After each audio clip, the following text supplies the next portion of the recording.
আসসালামু আলাইকুম দর্শক, শুভেচ্ছা নিন লন্ডন থেকে। স্বাগত জানাচ্ছি কাজী হেমায়েতুদ্দিন মিশন। সাম্প্রতিক বাংলাদেশে ঘটে যাওয়া নানা বিষয় নিয়ে আমাদের সঙ্গে আছেন। প্রিয় দর্শক, সাজ্জাদ কাদির স্বাগত জানাচ্ছি আমাদের চ্যানেলে। এই মুহূর্তে আলাপ করতে চাই শেখ হাসিনা দেশে ফিরে তাকে রাখা হবে কোথায়, রাষ্ট্রপতি কিংবা সেনাপ্রধানের ভূমিকা কি হবে। অনেক তো আলাপ হলো। শেখ হাসিনা দেশে ফিরছেন, তার টাইম লাইনও পাওয়া গেছে আগামী ডিসেম্বর, এবং তিনি কোন পথে কিভাবে ফিরবেন এই আলাপগুলো কেউ কেউ করছে। কেউ কেউ করছে তিনি সড়ক পথে ফিরবেন, কেউ বলছে চার্টার বিমানে ফিরবেন, কোন উপায়ে ফিরবেন এবং তিনি থাকবেন কোথায়। বাংলাদেশ ও ভারতের রাজনৈতিক মহলে এখন একটাই সবচেয়ে বড় গুঞ্জন, সাবেক প্রধানমন্ত্রী শেখ হাসিনা কি ডিসেম্বরে দেশে ফিরছেন। হ্যাঁ, এই আলাপটা এখন রাজনৈতিক টকশো থেকে শুরু করে চায়ের কাপে ঝড় তুলছে। আলোচনা এখন আর শুধু ফিরবেন কি ফিরবেন না এর মধ্যেই সীমাবদ্ধ নেই। আলোচনা শুরু হয়ে গেছে তার ফেরার রূট নিয়ে। তিনি কি আকাশপথে আসবেন নাকি সড়ক পথে। কিন্তু এর চেয়েও বড়, আরো জটিল এবং আরো গুরুত্বপূর্ণ প্রশ্ন, যা এখন ভাববার বিষয়। ধরে নিলাম তিনি যে পথে হোক এলেন, কিন্তু আসার পর তিনি থাকবেন কোথায়, তাকে রাখা হবে কোথায়। কারণ তিনি তো কোনো সাধারণ মানুষ নন, তার জীবনের ওপর রয়েছে মারাত্মক ঝুঁকি। 2024 সালের 5ই অগাস্টের পর খুনিরা তাকে কিভাবে শেষ করতে চেয়েছিল তার লোমহর্ষক বিবরণ কিন্তু ইতিমধ্যে বিভিন্ন ভিডিও বক্তব্যে স্পষ্ট হয়েছে। এবং এদের কেউ কেউ পার্লামেন্টেও আছে, সংসদ সদস্য। এই সংসদ সদস্যরা প্রকাশ্যে ভিডিও বক্তব্যে প্রমাণ রেখে দিয়েছেন যে কিভাবে খুন করতে চেয়েছিলেন, এবং এই ভিডিওগুলো কিন্তু সোশ্যাল মিডিয়ায় ছড়িয়ে ছিটিয়ে আছে। তাহলে কি ক্যান্টনমেন্টে রাখা ছাড়া আর কোনো উপায় আছে? ভারত কি বাংলাদেশ সেনাবাহিনী বা সরকারের সাথে কোনো গোপন চুক্তি বা সংলাপে বসেছে? এই সমস্ত প্রশ্নের উত্তর, ইনসাইড স্টোরি এবং একটি গভীর রাজনৈতিক বিশ্লেষণ নিয়ে এই মুহূর্তে আমরা আপনাদের সামনে হাজির হয়েছে। না টেনে পুরো ভিডিওটি দেখুন, কারণ আজ অনেক অজানা সমীকরণ আমরা আলাপ করব। চলুন প্রথমেই কথা বলা যাক তার দেশে ফেরার সম্ভাব্য রূপ নিয়ে। রাজনৈতিক বিশ্লেষক এবং বিভিন্ন সূত্রের বরাত দিয়ে টক শোগুলোতে এখন মূলত বেশ আলাপ হচ্ছে। দুটি পথের কথা মূল আলাপে এসছে টক শোয়ে টকারদের মধ্য থেকে। প্রথমত সড়ক পথ এবং পদ্মা সেতু। দু একজন সাংবাদিক বলবার চেষ্টা করেছেন যে শেখ হাসিনা সড়ক পথে ভারত থেকে বেনাপোল সীমান্ত হয়ে বাংলাদেশে প্রবেশ করবেন, আর বেনাপোল হয়ে তিনি যখন ঢাকার উদ্দেশ্যে রওনা দেবেন তখন তিনি পার হবেন তার নিজের হাতে গড়া, তার রাজনৈতিক ক্যারিয়ারের অন্যতম শ্রেষ্ঠ স্মারক পদ্মা সেতু। কিন্তু কেন বেনাপোল? এখানে একটা চমৎকার কূটনৈতিক সূত্র মেলানো যেতে পারে। আপনারা নিশ্চয়ই লক্ষ্য করেছেন যে ভারতের নয়া হাই কমিশনার যেভাবে বেনাপোল স্থলবন্দর হয়ে বাংলাদেশে এসেছেন, সেটি কি কোনো কাকতালীয় বিষয় ছিল? মনে করাই যেতে পারে যে শেখ হাসিনা যদি এই পথে আসেন তবে পরিস্থিতি কেমন হতে পারে, নিরাপত্তা ব্যবস্থা কেমন থাকবে, তা পরখ করার জন্যই হয়তো এই রুট ব্যবহার করেছেন নয়া হাই কমিশনার দীনেশ ত্রিবেদী। অন্যদিকে আরেকটি অংশের দাবি, ভারত সরকার হয়তো শেখ হাসিনার ফেরার জন্য বিশেষ চার্টার বিমানের ব্যবস্থা করবে। তবে একটা বিষয় নিশ্চিত, অনেকেই যেমনটা ভাবছেন যে তিনি সাধারণ যাত্রীর বেশে বিমানের টিকিট কেটে লাইনে দাঁড়িয়ে আসবেন, বিষয়টি মোটেও তেমন নয়। কারণ আগেই বলা হয়েছে তিনি কোনো সাধারণ ব্যক্তি নন। তার রাজনৈতিক অবস্থান এবং তার বর্তমান নিরাপত্তা ঝুঁকির কথা বিবেচনা করলে তার সাধারণ যাত্রীর মতো আসার কোনো সুযোগ নেই। আবার একই সাথে আমরা আসার ওয়েটা আলাপের সাথে সাথে এই আলাপটাও করতে চাই যে বাংলাদেশের একটি শ্রেণী ভাবছেন কিংবা সরকারও ভেবে থাকতে পারেন যে শেখ হাসিনা আসবেন না। কেন আসবেন না? তার দেশ, তার দেশে তিনি আসবেনই। কারণ এর আগেও শেখ হাসিনা আসবেন কি আসবেন না এমন আলাপ হয়েছিল। আপনি যদি 2007 সালের 111 সরকারের সময়ের কথা বলেন তখন, কিংবা আরো আগে 81 সালের কথা বলেন তখন, যে শেখ হাসিনা সহসা আসবেন না, কিন্তু তিনি এসেছেন। এবারও তিনি আসবেন। আমি এই প্রসঙ্গে বিএনপি নেতার কথা বলতে চাই। বিএনপি নেতা বর্তমান প্রধানমন্ত্রী তারেক রহমান, গত অক্টোবরেও কি আপনি জানতেন যে তারেক রহমান দেশে ফিরবেন? নভেম্বরেও জানতেন যে তারেক রহমান দেশে ফিরবেন?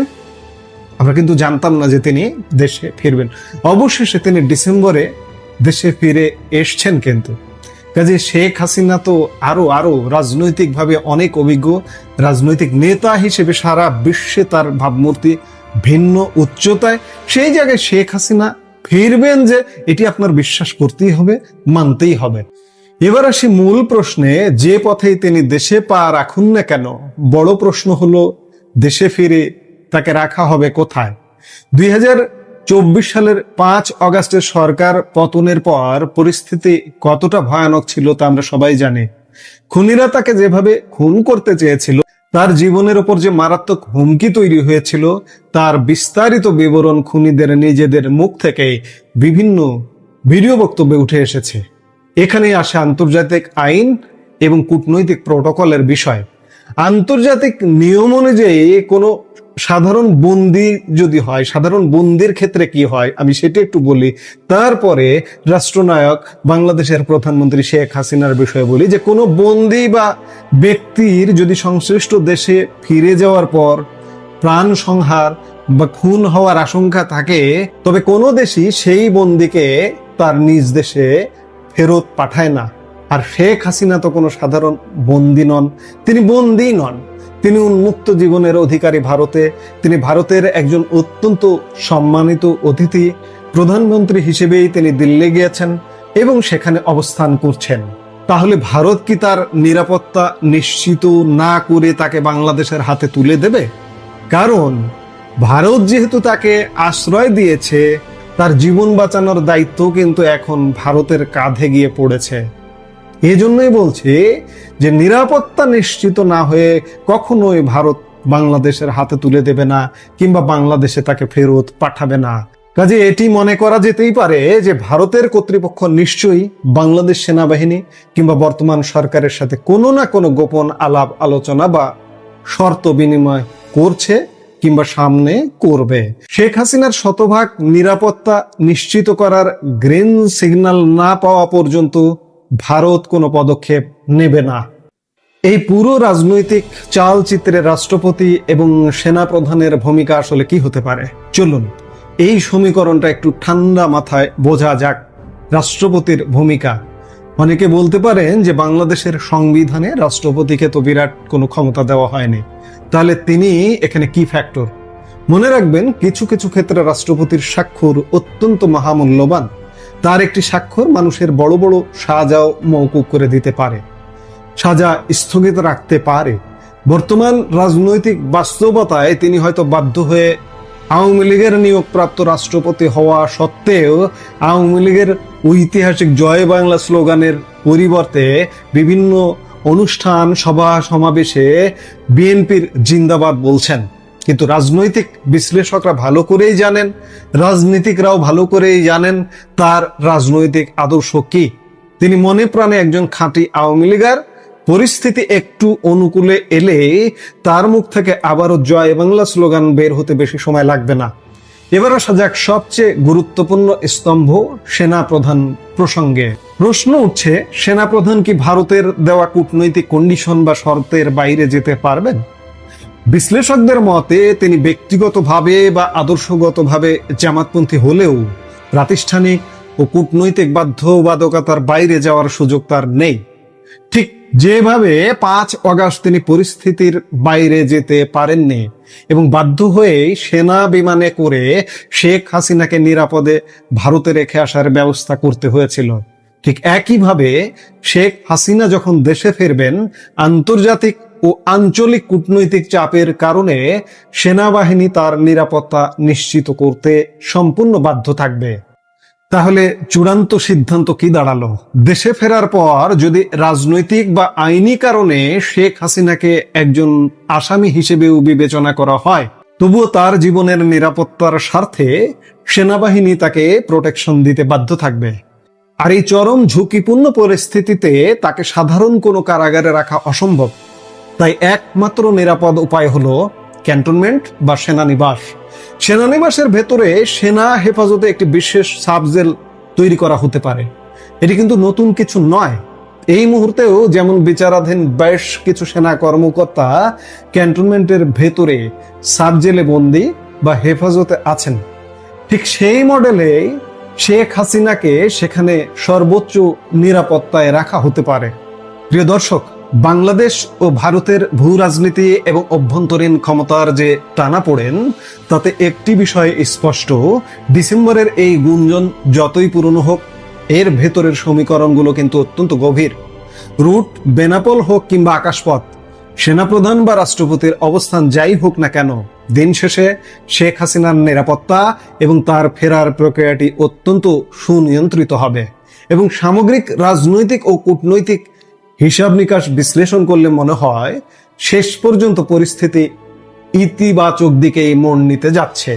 শেখ হাসিনা কি সত্যিই সড়ক পথে পদ্মা সেতু হয়ে ফিরবেন, নাকি ক্যান্টনমেন্টের সাবজালি হতে যাচ্ছে তার পরবর্তী ঠিকানা?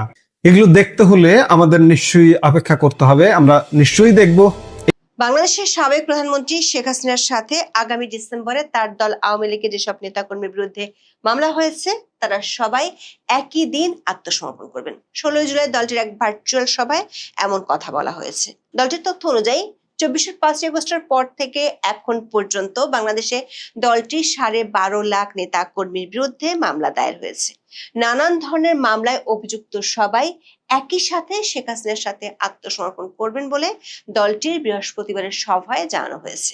এদিকে একাধিক সূত্রে জানা গেছে, শেখ হাসিনার দেশে ফেরার ঘোষণার পর থেকে দলটির দেশের বাইরে থাকা বিশেষ করে যেসব সাবেক সংসদ সদস্য ও মন্ত্রী এবং সিনিয়র লিডার ভারতের বাইরে আছেন, তারা ভারতে যাচ্ছেন। গত 5 দিনে এমন 23 জন নেতা ভারতে গিয়েছেন। শেখ হাসিনার সাথে একসাথে দেশে ফেরার নির্দেশ পেয়ে তারা ভারতে ফিরছেন বলে দলটির সিনিয়র কয়েকজন নেতা দাবি করেছেন। শেখ হাসিনার ফেরা উপলক্ষে প্রস্তুতি নিতে বাংলাদেশের স্থানীয় পর্যায়ের নেতাদের সাথে পর্যায়ক্রমে দিল্লিতে বৈঠক শুরু করেছেন শেখ হাসিনা। এদিকে বাংলাদেশের অভ্যন্তরে বিভিন্ন জেলা ও উপজেলায় গত 2 দিনে আওয়ামী লীগ ও অঙ্গ সংগঠনগুলোর মিছিলের সংখ্যা আবারও বেড়েছে। 16 জুলাই শেখ হাসিনার কারাবরণ দিবস এবং গোপালগঞ্জ হত্যাকাণ্ডের প্রতিবাদ দিবস উপলক্ষে আওয়ামী লীগ ও অঙ্গ সংগঠনগুলো কমপক্ষে 42টি স্থানে মিছিল করেছে। এমন প্রেক্ষাপটে বিষয়টি নিয়ে সরকারের সংশ্লিষ্ট মহলেও আলোচনা হয়েছে। পুলিশের একাধিক সূত্র বলছে, আওয়ামী লীগের মিছিল ঠেকাতে পুলিশি তৎপরতা বাড়ানোর নির্দেশ দেওয়া হয়েছে। এসব কিছুর মধ্যে ভারতের পররাষ্ট্র মন্ত্রণালয় আবারও জানিয়েছে, শেখ হাসিনার প্রত্যর্পণের ইস্যুটির আইনি ও বিচারিক দিক তারা খতিয়ে দেখছে। তবে কূটনৈতিক একাধিক পর্যায়ে শেখ হাসিনার ফেরা এবং আওয়ামী লীগের কার্যক্রমের উপর নিষেধাজ্ঞা তুলে দেওয়ার বিষয়টি নিয়ে গত কয়েকদিনে আলোচনা হয়েছে, এমন ইঙ্গিত মিলেছে কূটনৈতিক সূত্রগুলো থেকে। বিস্তারিত জানতে চলুন যাওয়া যাক বিশ্লেষণে।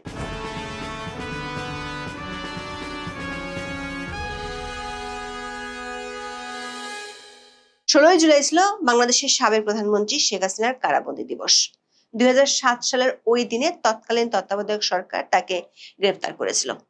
ওই একই দিনটি আওয়ামী লীগ গোপালগঞ্জ গণহত্যা দিবস হিসেবে পালন করে। গত বছর অর্থাৎ 2025-এর 16 জুলাই গোপালগঞ্জ জেলায় সেনা ও পুলিশ প্রোটেকশনে সভা করতে গিয়েছিল ইউনূসের সমর্থক দল এনসিপি নেতারা। স্থানীয় লোকজন ওই সময় ব্যাপক প্রতিবাদ করেছিল। এক পর্যায়ে বিক্ষুব্ধ মানুষের হাত থেকে বাঁচতে যে এনসিপি নেতারা নিয়মিত সেনাবাহিনী ও সেনা প্রধানের বিরুদ্ধে কথা বলতো, তারা আত্মরক্ষার জন্য সেনা জানে করে পালিয়েছিল। বিক্ষুব্ধ জনতাকে দমন করতে গিয়ে ওই দিন আইন শৃঙ্খলা বাহিনী গুলি চালালে 5 জন মারা যায়। এই 2 ঘটনার স্মরণে 16 জুলাই বাংলাদেশ সরকার নির্বাহী আদেশে কার্যক্রম নিষিদ্ধ থাকা দল আওয়ামী লীগ ভার্চুয়াল সভার আয়োজন করেছিল। ওই সভায় শেখ হাসিনা বক্তব্য দিয়েছেন। তিনি জানান, এখনো পর্যন্ত আওয়ামী লীগের 4.5 লাখ নেতাকর্মীর বিরুদ্ধে মামলা দায়ের হয়েছে। তাছাড়া গত 2 বছরে দায়ের হওয়া অসংখ্য মামলায় অজ্ঞাত পরিচয়ে আরো 12 লাখের বিরুদ্ধে মামলা করেছে পুলিশ। তিনি দাবি করেছেন, অচিরে এই মামলাগুলোতে আওয়ামী লীগের নেতাকর্মীদের নাম জুড়ে দেওয়া হবে। আওয়ামী লীগ সভানেত্রী জানান, তার স্বদেশ প্রত্যাবর্তনের ঘোষণা এবং আওয়ামী লীগের প্রতিষ্ঠা বার্ষিকীর অনুষ্ঠান বানচাল করতে শুধু গত মাসে 37,000 নেতাকর্মীকে গ্রেপ্তার করেছে বাংলাদেশ সরকার। শেখ হাসিনার সভায় নির্দেশ দিয়েছেন, আগামী ডিসেম্বরে যেদিন তিনি দেশে ফিরে আদালতের মুখোমুখি হবেন, সেই দিন বাংলাদেশে আওয়ামী লীগের যেসব নেতাকর্মীর বিরুদ্ধে মামলা আছে, সকলেই নিজের নিজের এলাকার আদালতে আত্মসমর্পণ করতে হবে। শেখ হাসিনার দাবি এমন নেতাকর্মীর সংখ্যা আনুমানিক 12.5 লাখ। অবশ্য বাংলাদেশের স্বরাষ্ট্রমন্ত্রী সালাউদ্দিন আহমেদ এবং আইনমন্ত্রী আসাদুজ্জামান দাবি করেছেন শেখ হাসিনার ব্যক্তিগতভাবে দেশে ফেরার সুযোগ নেই। দেশে ফিরলে তাকে গ্রেপ্তার করা হবে। শেখ হাসিনাকে আত্মসমর্পণের অনুমতি দেওয়া হবে নাকি আপিল করা হবে তা আদালত নির্ধারণ করবে বলে সালাউদ্দিন আহমেদ জানিয়েছিলেন। অবশ্য বাংলাদেশের আইনজীবীরা বলছেন দেশের নাগরিক হিসেবে শেখ হাসিনার দেশে ফিরে আদালতে আত্মসমর্পণ করার ক্ষেত্রে আইনি কোনো বাধা নেই। আওয়ামী লীগের ভার্চুয়াল সভায় এক পর্যায়ে শেখ হাসিনা সরকারকে চ্যালেঞ্জ জানিয়ে বলেছেন, দেখি বাংলাদেশের জেলে কত জায়গা আছে। শেখ হাসিনা বলেছেন, যত জেলই বানাক তিনি ও তার দলের নেতা কর্মীরা সবাই মিলে একদিনে আত্মসমর্পণ করবেন। সভায় উপস্থিত ছিলেন এমন বেশ কয়েকজন আওয়ামী লীগের নেতারা বলেছেন, ইতিমধ্যে বেশ কয়েকজন নেতা দিল্লিতে গিয়ে শেখ হাসিনার সাথে বৈঠক করেছেন। সেসব বৈঠকে শেখ হাসিনা দলের নেতাদের, বিশেষ করে সাবেক সংসদ সদস্য, মন্ত্রী, স্থানীয় সরকার পর্যায়ের নেতা, আওয়ামী লীগ ও অঙ্গ সংগঠনগুলোর নেতাদের দেশে ফেরার প্রস্তুতি নেওয়ার নির্দেশ দিয়েছেন। তার সে নির্দেশ অনুযায়ী কোন নেতা কোথায় আছেন সে তালিকাও তৈরি হয়ে গেছে বলে দলটির একাধিক নেতা দাবি করেছেন। দর্শক, শেখ হাসিনা রয়টার্সকে ডিসেম্বরের মধ্যে বাংলাদেশে ফেরার কথা বলেছেন গত 10 জুলাই। এরপর থেকে গত 5 দিনে 23 জন আওয়ামী লীগের সাবেক সংসদ সদস্য, মন্ত্রী ও সিনিয়র নেতা ইউরোপ, আমেরিকা, কানাডা ও মধ্যপ্রাচ্যের বিভিন্ন দেশ থেকে ভারতে গিয়েছেন। জানা গেছে তারা শেখ হাসিনার ঘোষণা অনুযায়ী বাংলাদেশে ফেরার বিষয়টি চূড়ান্ত করতেই ভারতে গিয়েছেন। দলটির একটি সূত্র নিশ্চিত করেছে, শেখ হাসিনার ফেরার প্রস্তুতি নিয়ে কাজ করতে দলটির সিনিয়র নেতাদের পাশাপাশি স্থানীয় পর্যায়ের নেতাদেরকেও ভারতে যেতে বলা হয়েছে। আগামী 30শে জুলাই ঢাকা মহানগরের উত্তরের 15 জন কাউন্সিলর শেখ হাসিনার সাথে দেখা করতে দিল্লি যাবেন। এর পরের সপ্তাহে দেখা করতে যাবেন ঢাকা দক্ষিণের কাউন্সিলররা। পর্যায়ক্রমে দেশের সবগুলো উপজেলা ইউনিয়ন পরিষদের নেতাদের সাথে বৈঠক হতে পারে। এদিকে শেখ হাসিনার দেশে ফেরার ঘোষণার পর গত 2 দিনে বাংলাদেশের বিভিন্ন জেলায় আওয়ামী লীগ ও অঙ্গ সংগঠনগুলোর মিছিল বেড়ে গেছে। আওয়ামী লীগ ও পুলিশ সূত্রে জানা গেছে 16 জুলাই বাংলাদেশের কমপক্ষে 42টি স্থানে মিছিল করেছে তারা। এর মধ্যে ঢাকা ও চট্টগ্রামের 14টি স্থানে মিছিলের খবর পাওয়া গেছে। এছাড়া নীলফামারী, যশোর, শেরপুর, গোপালগঞ্জ, খাগড়াছড়ি, নারায়ণগঞ্জ, বরিশাল, রাজশাহী, সাতক্ষীরা, সাভার, গাজীপুর, সিরাজগঞ্জ ও খুলনায় মিছিল হয়েছে।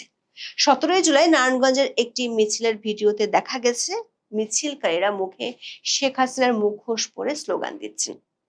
আওয়ামী লীগের মিছিল হঠাৎ করে বেড়ে যাওয়ায় সরকারের শীর্ষ মহলও বিষয়টি নিয়ে আলোচনা হয়েছে। বাংলাদেশের ইংরেজি দৈনিক দ্য ডেইলি স্টারে 17 জুলাই প্রকাশিত এক খবরে বলা হয়েছে, দেশের প্রধানমন্ত্রী তারেক রহমান আওয়ামী লীগ, ছাত্রলীগ, যুবলীগ, অন্যান্য সহযোগী সংগঠনের বিরুদ্ধে চলমান অভিযান জোরদার করতে সংশ্লিষ্ট কর্তৃপক্ষকে নির্দেশ দিয়েছেন।